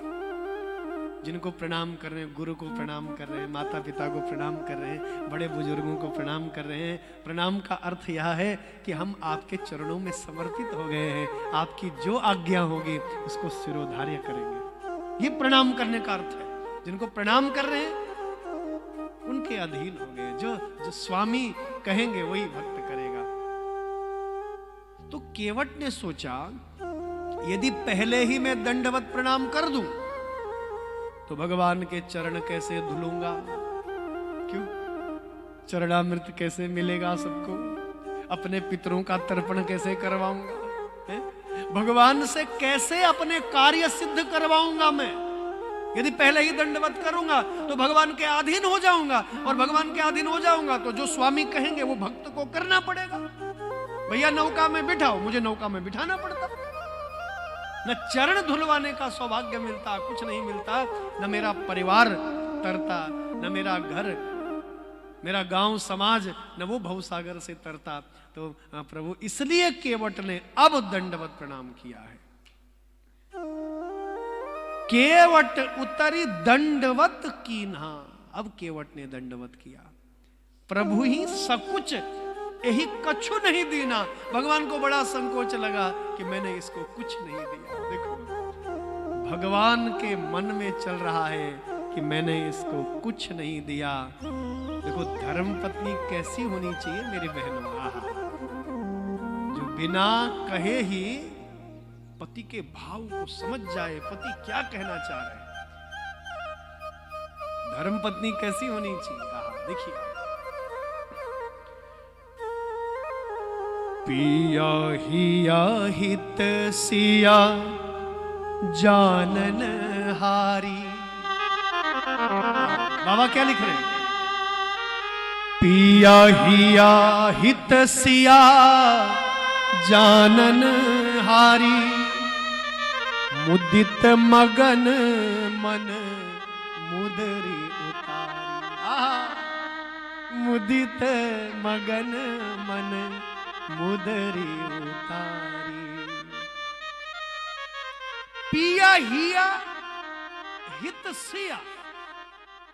पिया का हित, स्वामी का हित किसमें है? बिना कहे ही जो जान जाए, बिना कहे ही जो समझ जाए, वो धर्मपत्नी है। भगवान केवल सोच रहे हैं कि अपने भक्त को मैंने कुछ नहीं दिया। पिया हिया हित सिया जान नहारी, तुरंत जान गई, मन के भाव को समझ गई पति क्या चाह रहे हैं, राम जी क्या चाह रहे हैं, और तुरंत सुहाग। मुदित मगन मन मुद्री उतारी। तुरंत बड़े प्रसन्नता पूर्वक जो है वो मुद्रिका उतारी, और मुद्रिका मेरे रघुनंदन को दे दी। और मुद्रिका भी कैसी होगी कल्पना करो आप। अयोध्या के सम्राट महाराज दशरथ की पुत्र वधू जनक नंदनी विदेहराज जनक की बेटी जानकी, और मुद्रिका कोई साधारण नहीं होगी। रघुकुल भूषण भगवान राम की अर्धांगिनी कैसी मुद्रिका होगी कल्पना करो। मुदित मगन मन मुद्री उतारी। एंगेजमेंट रिंग, एंगेजमेंट जो रिंग थी सगाई की रिंग। देखो कल्पना करो जरा, रघुकुल भूषण की धर्मपत्नी महारानी सीता, चक्रवर्ती सम्राट महाराज दशरथ की पुत्र वधू जनक की बेटी, और कैसी मुद्रिका होगी कल्पना करो। पति ने मन में विचार किया और सुहाग की वो मुद्रिका, एंगेजमेंट रिंग, उसको निकाल दिया उंगली से और दे दिया। अब जैसे भगवान को वह मुद्रिका दी प्रभु लीजिए अपने भक्त को भेंट रूप में आप दीजिए। आपको लग रहा है ना कि मैंने कोई उतराई नहीं दी, गरीब आदमी है, केवट है, दे दो। तो जैसे देने लगे तो केवट बड़ी सुंदर बात बोला, प्रभु आप तो हमारा स्टाफ होता है बस वालों का, किराया थोड़ा ना लेते स्टाफ से, है? तुम्हारा और मेरा काम एक ही है, तुम्हारा और मेरा काम एक ही है। तो ऐसा केवट क्यों कह रहा है? भगवान का काम क्या नाव चलाने का है? तुम्हारा काम भी वही है जो काम मेरा है। तो केवट बड़ी सुंदर बात कह रहा है, देखिए आप क्या कह रहा है केवट, देखिए।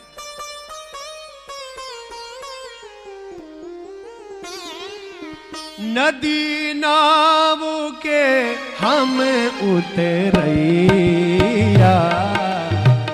नदी नाव के हम उतरैया, नदी नाव के हम उतरैया, हो नदी नाव के हम उतरैया, बैतरणी के तुम रघुराई, बैतरणी के तुम रघुराई, बैतरणी के तुम रघुराई, बैतरणी के तुम रघुराई। श्री राम जय राम जय जय राम, श्री राम जय राम जय जय राम, श्री राम जय राम जय जय राम, श्री राम जय राम जय जय राम, श्री राम जय राम जय जय राम, श्री राम जय राम जय जय राम। बंधुओं, नदी नाव के हम उतरैया, नदी नाव के तो हम, नदी नाव तो हम पार लगाते हैं, और प्रभु हमारा धंधा एक ही है, मैं भी उस पार लगाता हूं, नदी के साधारण नदी को पार करवाता हूं, और आप भी बैतरणी जैसी नदी को पार करवाने वाले हो। प्रभु आज मैं आपसे उतराई नहीं लूंगा, और कल जब मैं आपके द्वार आऊंगा, आपके घाट आऊंगा, तो आप भी उतराई नहीं लेना, आप भी मुझे उस भव सागर से पार पहुंचा देना। प्रभु आप भी मुझे भव सागर से पार पहुंचा देना। नदी नाव के हम उतरैया, बैतरणी के तुम रघुराई, रघुराई तुम बैतरणी के पार लगाने वाले हो प्रभु। तो बंधुओं, इस प्रकार भगवान ने केवट को कंठ से लगाया, मित्र कहा केवट को भगवान ने। देखो मित्रवत व्यवहार, भगवान का मित्र केवट बना, गुहराज बना भगवान का मित्र, कंठ से लगाया। और आइए भगवान यहाँ से आगे बढ़े हैं, और केवट जो है कभी उस पार नहीं गया, वहीं बैठ गया धुनी रमा करके। इस नाव पर अब किसी को कैसे बैठने दूं जिस पर मेरे रघुनंदन के चरण पड़े हैं। अब जब राम लौट करके आएंगे, भगवान ने वचन दिया था मैं आऊंगा, तेरी नाव पर दोबारा बैठूंगा, उस पार जाऊंगा। तो केवट वहां बैठा हुआ है, बड़ा अद्भुत प्रकार है। प्रतीक्षा करने लगा, मेरे रघुनंदन दोबारा आएंगे। चरण चिन्ह भगवान के नौका पर पड़े हैं, पुष्प आदि से प्रतिदिन भगवान का पूजन करता है। बड़ा अद्भुत प्रसंग है।